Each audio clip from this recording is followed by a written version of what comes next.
Les missions principales de l'Office de tourisme sont d'abord forcément l'accueil de la clientèle touristique, mais aussi locale, qui est fortement présente, d'autant plus qu'on est maintenant au centre-ville.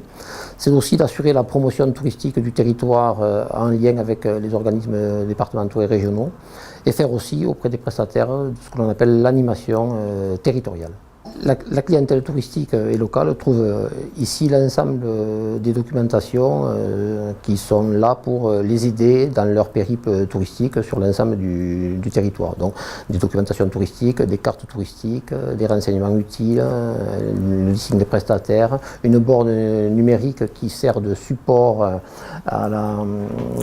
et qui assiste les conseillers en séjour pour présenter le territoire avec de la vidéo et des visuels agréables, ainsi qu'un écran TD qui diffuse systématiquement les manifestations et les animations du secteur. Alors nous avons mis en place un schéma d'accueil et de diffusion de l'information, simplifié en disant SADI, avec l'ensemble des professionnels. Il s'agissait de mettre autour de la table, dans le cadre d'une réflexion touristique, les élus, les techniciens d'office de tourisme, mais aussi les prestataires. Et ce groupe on a fait une formation ensemble et on administre ce SADI. On a une réunion tous les mois et on organise les actions qui sont liées au plan qui a été déterminé par ce SADI. Et bien, travailler sur des coups de cœur, en fait, c'est aussi le travail qui est issu du groupe SADI dont j'ai parlé tout à l'heure.